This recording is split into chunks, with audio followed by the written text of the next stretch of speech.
નમસ્કાર.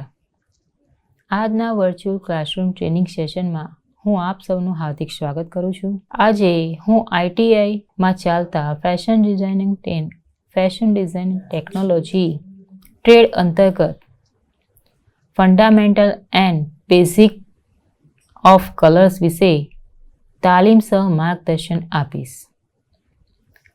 લેસનનું નામ સાંભળતા તમને ખ્યાલ આવી ગયો હશે કે આપણે આજે કલર વિશે માહિતી મેળવીશું, તેમજ કલરના અલગ અલગ પ્રકાર તેમજ એ કલરની મદદથી આપણે કયા પ્રકારની ડિઝાઇન બનાવી શકીએ તેની માહિતી મેળવીશું.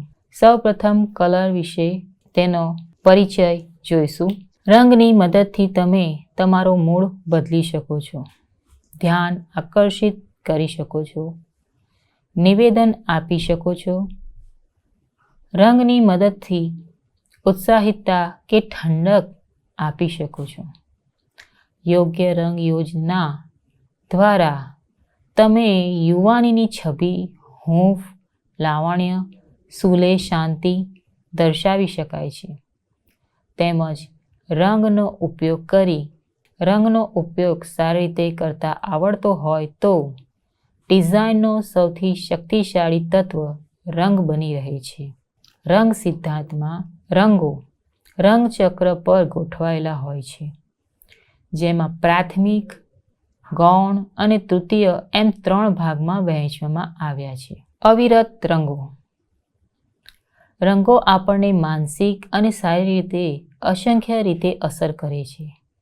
બ્લડ પ્રેશર વધારવા માટે લાલ રંગ મજબૂત રંગ બતાવવામાં આવ્યો છે, જ્યારે વાદળી શાંત અસર કરે છે.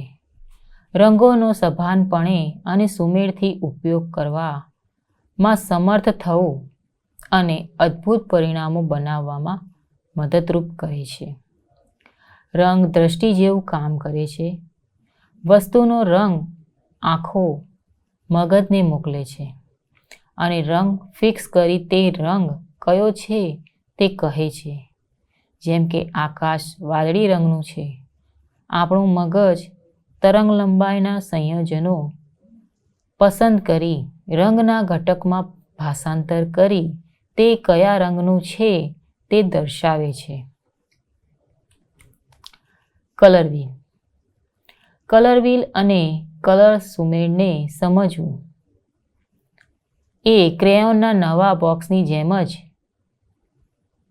આકર્ષિત છે. શું કામ કરે, શું કામ નથી કરતું, રંગ કેવી રીતના કામ કરે વગેરે. પ્રથમ કલર વ્હીલ ઈસવીસન 1666માં આઇઝેક ન્યૂટન દ્વારા ડિઝાઇન કરવામાં આવ્યું હતું, જેના દ્વારા રંગ પરિચયનો સંપૂર્ણ અંદાજ રખાય છે. કલાકારો, ડિઝાઇનરો દ્વારા આજે પણ આ કલર વ્હીલનો ઉપયોગ રંગ સુમેળ માટે થાય છે. રંગચક્રમાં 3 પ્રાથમિક રંગો છે: લાલ, પીળો, વાદળી, જ્યારે 3 ગૌણ રંગોનો સમાવેશ થાય છે. પ્રાથમિક રંગો મિશ્ર થાય ત્યાં જે રંગો બને છે તે ગૌણ રંગો કહેવાય છે. તેમાં લીલો, નારંગી, જાંબુડિયો જેવા રંગોનો સમાવેશ થાય છે અને 6/3 રંગો પ્રાથમિક અને ગૌણ રંગોમાંથી બનાવેલા રંગો જેમ કે વાદળી, લીલો અથવા લાલ, વાયોલેટ જેવા કલર વ્હીલમાં જોવા મળે છે. વાર્મ કલર અને કૂલ કલર રંગચક્રને ગરમ અને ઠંડા રંગોમાં વહેંચી શકાય છે.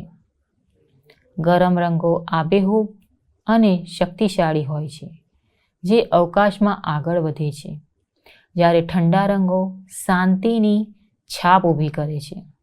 તેમજ સફેદ, કાળો, ભૂખરો તટસ્થ માનવામાં આવે છે. ચક્રની મધ્યમાં એક રેખા દોરી ગરમ રંગો જેમ કે લાલ, નારંગી, પીળો અને ઠંડા રંગો બ્લુ, ગ્રીન અને જાંબલી અલગ કરી શકાશે. ગરમ રંગો એનર્જી, બ્રાઇટનેસ અને એક્શન સાથે સંકળાયેલા હોય છે, જ્યારે ઠંડા રંગો શાંતિ સાથે સંકળાયેલા હોય છે.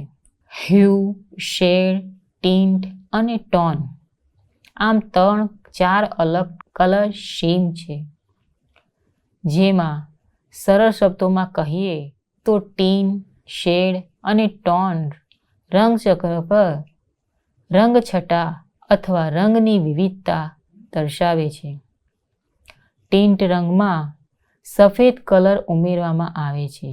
ઉદાહરણ તરીકે લાલમાં સફેદ રંગ ઉમેરાતા ગુલાબી રંગ બને છે, જ્યારે શેડ એવો રંગ છે કે જેમાં કાળો રંગ ઉમેરવામાં આવે છે. ઉદાહરણ તરીકે લાલની અંદર કાળો રંગ ઉમેરાતા બરગંડીનો દારૂ જેવો રંગ બને છે. ટોન એક રંગ છે જેમાં કાળો અને સફેદ મિશ્ર એટલે રાખોડી કલર ઉમેરવામાં આવે છે, જે આછા કે સૂક્ષ્મ દેખાતા રંગોને ઘાટા કરે છે. કહેવાનો મિનિંગ કે ટીન, શેડ અને ટોન એ રંગોની અલગ અલગ છટા દર્શાવે છે. Colour scheme. કલર સ્કીમમાં પ્રથમ છે પૂરક કલર. રંગચક્ર પર એકબીજાથી પૂરક હોય તેવા રંગોને એકબીજાના પૂરક રંગો માનવામાં આવે છે. ઉદાહરણ તરીકે લાલ અને લીલો. પૂરક રંગોનું કોન્ટ્રાસ્ટ વિરોધાભાસ જ્યારે સંતૃપ્તિ પર વપરાય ત્યારે એક વાઇબ્રન્ટ દેખાવ બનાવે છે. આ રંગ યોજના સારી રીતે સંચાલિત હોવી આવશ્યક છે. પૂરક રંગ યોજનાઓને મોટા ડોઝમાં વાપરવી મુશ્કેલ છે, પરંતુ તેમાં કંઈક ઊભું કરવું હોય ત્યારે ખૂબ જ કાળજીપૂર્વક કામ કરવું પડે છે. પાઠ્ય માટે પૂરક રંગો ખરાબ રહ્યા છે. પાઠ્ય એટલે કે પાઠ્ય પુસ્તકમાં જે કલરો વપરાય છે એમાં પૂરક રંગો એકબીજા સાથે વપરાતા નથી. એની ખરાબ અસર વાંચનાર વ્યક્તિ પર પડતી હોવાથી પાઠ્ય પુસ્તક માટે પૂરક રંગો ખરાબ છે એમ કહેવાય છે. ત્યારબાદ છે એનાલોગ્સ કલર સ્કીમ. સમાન કલર યોજનામાં રંગચક્ર પર એકબીજાની બાજુમાં હોય છે. તે સામાન્ય રીતે એકબીજાને મળતા આવે છે. તેમની મદદથી શાંત અને આરામદાયક ડિઝાઇન બને છે. આવી સમાન રંગ યોજના પ્રકૃતિમાં જોવા મળે જે સુમેળભર્યું અને આંખોને આનંદદાયક લાગે છે. સમાન રંગ યોજના વાપરતી વખતે તમારી પાસે પૂરતો વિરોધાભાસ છે એ ખાતરી કરી પ્રભુત્વતા એક રંગ પસંદ કરી બીજા દ્વારા ટેકો આપવો અને ત્રીજા રંગનો ઉચ્ચાર તરીકે ઉપયોગ સરળ બને છે. ઉદાહરણ તરીકે સફેદ, કાળો અને રાખોડી. ત્રીજું છે ટ્રાયડિક કલર સ્કીમ. ટ્રાયડિક રંગ યોજનામાં આવતા રંગો મોટાભાગે રંગચક્રના હોય છે, જે ખૂબ જ વાઇબ્રન્ટ હોય છે.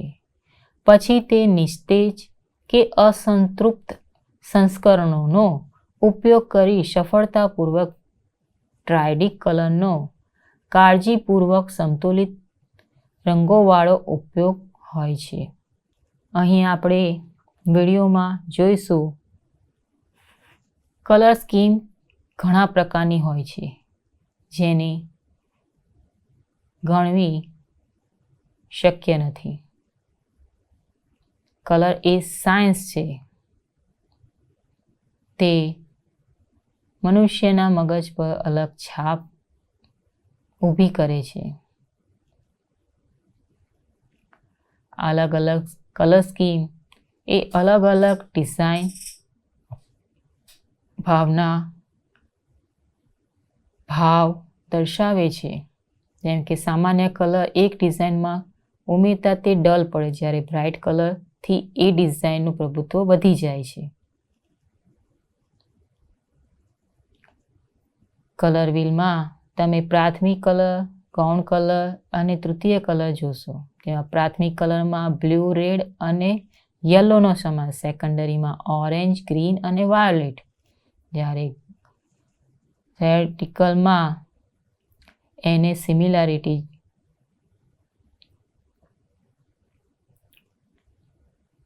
સૌથી પહેલાં શોધવામાં આવેલ ટ્રેડિશનલ કલરિંગમાં યલો, બ્લુ અને રેડ કલર હતો, જ્યારે બીજામાં પિંક, સ્કાય બ્લુ અને યલો, અને ત્રીજામાં પેરોટ, રેડ અને બ્લુ.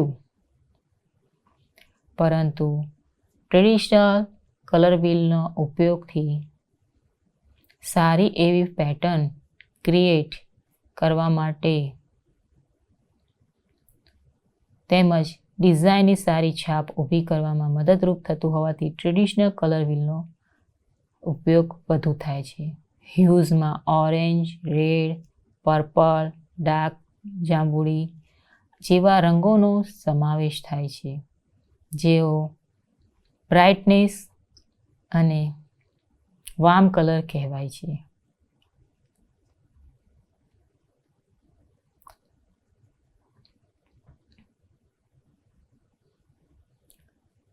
સ્ટાન્ડર્ડ કલરમાં તમે જોશો કે કલરની વેલ્યુ લાઇટમાંથી ડાર્ક તરફ જતા તે બ્લેક કલર શેડમાં, રેડમાંથી બ્લેક કલર, ટિન્ટમાં રેડમાંથી વ્હાઇટ કલર અને ટોનમાં રેડમાંથી ગ્રે કલર તરફ જવાય છે. જ્યારે ટેમ્પરેચર લેવલે કલર વ્હીલને જોશો તો ઠંડા અને ગરમ બે અલગ કલર પડે છે. રેડથી ઉપરની તરફ યલો તરફ જતા વાર્મ કલર મળે છે અને રેડથી નીચેની તરફ ગ્રીન તરફ જતા કૂલ કલર મળે છે, જેને જોતા આપણી આંખોને ઠંડક મળે છે. અને વાર્મ કલર એ ઉત્કૃષ્ટતા એટલે કે જુસ્સો બતાવવા માટે ઉપયોગ થાય છે.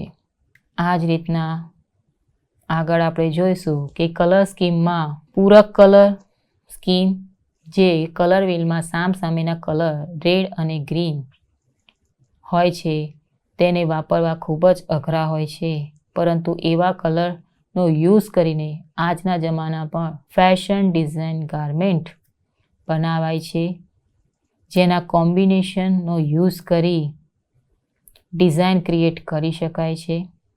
ત્યારબાદ ટ્રાયડિક કલર એ કલર વ્હીલના ટ્રાયેંગલ બનાવતા કલરો છે, જેઓ એકબીજાથી ખૂબ જ અલગ હોય છે, તેમજ તેમની વચ્ચેની કલર સ્કીમ પણ ખૂબ જ અલગ હોય છે.